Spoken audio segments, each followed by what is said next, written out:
Saka, isa pa sir, dagdag ko pa. Noong panahon na nagdadrive pa ako kay Joey De Guzman, 2 beses ko din na sinundo doon sa may DBA, Dasma Village, Makati, si former Senator Sonny Trillanes. Kasi ayaw niya magpakilala, sir.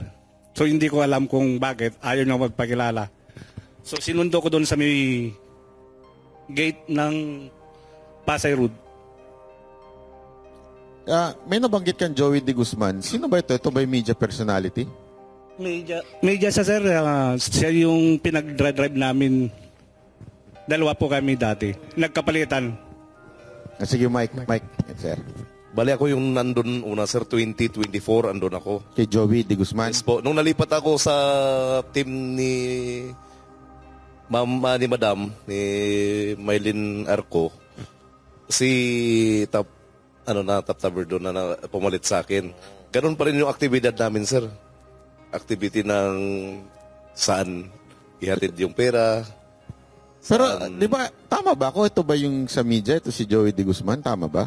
Yes po, yes po. May mga kasama pa yan sila, sir. Hindi ko lang muna baggitin kasi nasa private individual. Wala din po sa affidavit. Okay. Yun po ang reason bakit hindi namin sinama. Yung isang halimbawa lang yan, sir, si Joey De Guzman. Joey De Guzman po. Pero siya, nakakatanggap din. Possible, sir. Meron Yes, pa, sir.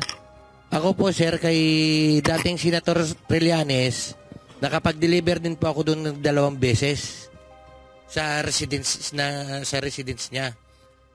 Folder o maleta? Yung una po naming dineliver doon, sir, ay paper bag. Tapos, kasama ko po noon si Paul Estrada, yung iipo ni Kong Saldi.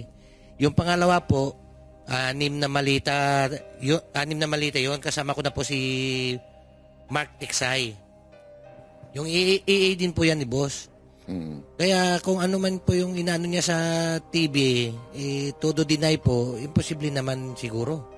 Anong nararamdaman nyo nung siyang unang-unang pumiyok at nagalit? Kaya nga at po, sir, dinimanda ang naiinis kami, lahat? sir, eh. Ha? Kaya nga po, sir, naiinis kami. Nagagalit ka rin po kasi totoo yung sinasabi mo, eh. Tapos, pinapasinungalingan niya. Si Sir. May kanina si Sir may gustong sabihin. Sige. Sir, experience ko rin po kay former Senator Trillanes. Itong 2025 po, nagdala kami ni Mark Tiksay doon sa bahay niya dyan sa may Antipolo. Isang expandable paper bag po. So, regular din po pala itong pagdi-deliver kay Trillanes kasi si Sir 2 beses. Si Sir 2 beses. So, talagang matindi talaga kasi nungalingan. Sa tingin mo, magkano yung isang ganun? Paper bag? No? Depende po, boss eh. Pagka medium, maabot ng mga... Anong laman nun, sir, yung paper bag? Ano yan? 5 to 10 m. 5 to 10 5 to 10 talaga? Ano kalaki yung paper bag? Malaki. Hindi yung maliit. Oo.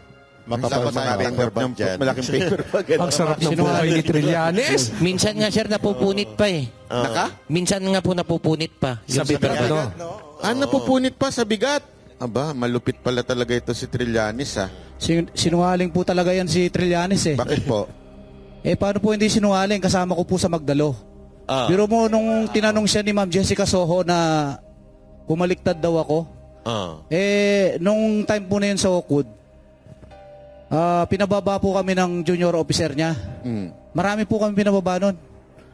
Tapos sinabi niya po na bumaliktad daw kami. Nakulong po ako ng 2 taon. Nalagasan po ako ng 3 rangko na pinaghirapan ko pong spot promotion sa Mindanao yun. Kasi naniwala kami sa kanya. Naghirap po yung pamilya ko nun. Kaya huwag niyang sabihin na bumaliktad ako. Napakasinungaling niya talaga. Totoo ba yung sinasabi ni Pierre Ardi na yung mga Magdalo daw, pinitik yung mga kutsara tinidor dun sa hotel? Hindi po totoo yun. Actually, yung building na yun, walang nawala po yun. Kasi kami po mismo, pinaglaban namin yung corruption nun sa loob ng armed forces po nun. Kaya naniwala kami sa kanya nun. At actually, yung Magdalo po, buwag na po to eh. Halos wala na pong naniniwala sa kanya dahil sa kasinungalingan niya tsaka yung tumatanggap siya. Siya mismo ang gumawa ng ganyan. Ang pinaglaban namin is corruption. Anong pakiramdam mo nung siya ang unang-unang dumideny kahit alam nyo may na-deliveran? Di ba, unang-una, nagdemanda ka. Siyempre, po ako nasasaktan ako bakit nagawa niya yon. Samantala yung pinaglaban namin, corruption. Tapos ngayon, siya mismo ang gumagawa. Grabe, no?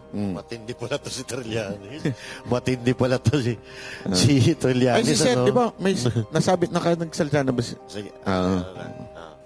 May dagdag ko pa rin po, sir, doon sa pagde-deliver ko ng mali-malitang pera doon sa bahay ni Congresswoman Kimbo sa Quezon City po. Sa bahay niya mismo. Paleta rin po yan. Opo, sir. Mali-malita po. Siguro, kung talaga po yun, marami po. Hindi lang 10 o 30, mga 50 pa na malita kasi may coaster po siya doon na kulay itim. Punong-puno na po yun eh. Nililipat na rin doon sa ibang sasakyan. Di kaya doon sa loob ng bahay niya. Saka may picture pa po na ebidensya kami. Sir, maalala ko rin, nag-deliver kami sa Guado.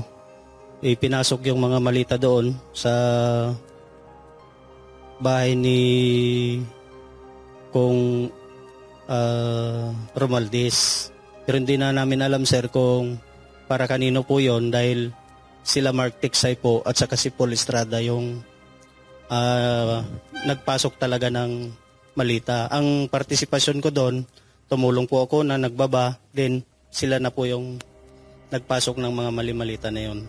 So, ibig sabihin pala, mga boss, ano lang, yung hanggang doon may limitasyon hanggang paghatid nyo lang. Tapos Opo, hindi nyo na alam kung ano nangyayari sa loob. Opo, sir.